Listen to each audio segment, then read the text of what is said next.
Truman, written by Jean Reidy, illustrated by Lucy Ruth Cummins.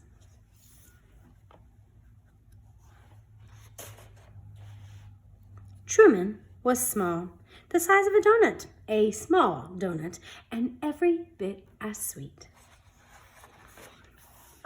He lived with his Sarah, high above honking taxis and growling trash trucks and shrinking cars, and the number 11 bus which traveled south.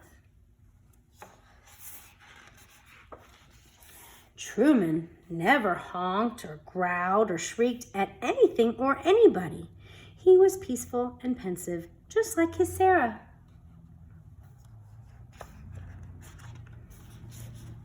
One day, Sarah ate a big banana with her breakfast, clipped a blue bow in her hair, and buttoned up a brand new sweater.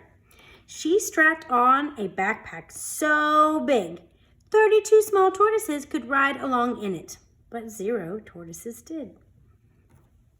1, 2, 3, 4, 5, 6, 7, 8, 9, 10, 11, 12, 13, 14, 15, 16, 17, 18, 19, 20, 21, 22, 23, 24, 25, 26, 27, 28, 29, 30, 32 tortoises. Sarah placed 7 green beans in Truman's dish, 2 more than usual.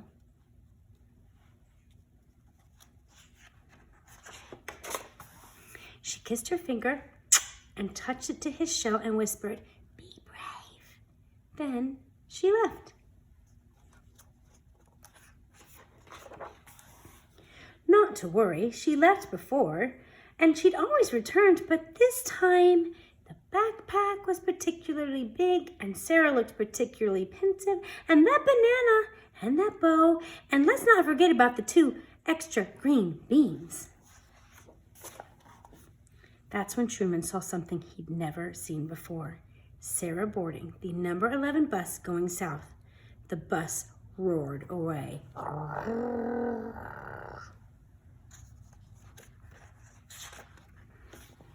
Truman waited for Sarah to return. He waited and waited. He waited 1,000 hours, tortoises' hours, that is, until he could wait no longer. He would go after Sarah. He would catch the number 11 south, even amid the honking and the growling and the shrieking, even if it seemed impossible. Bonk. That's when he noticed the rocks, 3 rocks that had always been there. Ordinary rocks that now seemed extraordinary. 1, 2, 3. And the arm of the couch, and the pillow propped just right, and that tall, tall boot, and the rug, that glorious, endless rug. Without Sarah, their home seemed vast and uncharted and unsettling. Truly unsettling. Ooh. But perhaps most unsettling was that Truman could no longer see the taxis or the trash trucks or the cars or the number 11 bus. Which way was south anyway? Now the sun hung low like Truman's head and heart. Just then,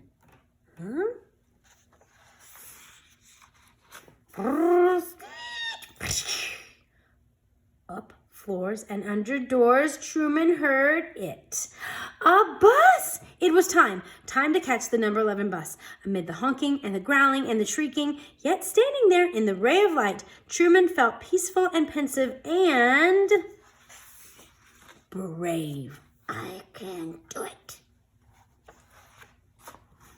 But just as he was about to slip under the door, through the opening barely the size of a small tortoise,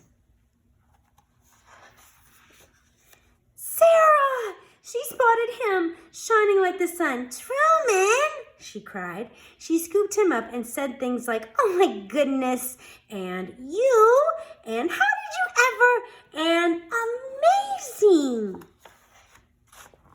Sarah kissed her finger and touched it to his shell and tucked him back safely in his tank, where he was peaceful and pensive and proud.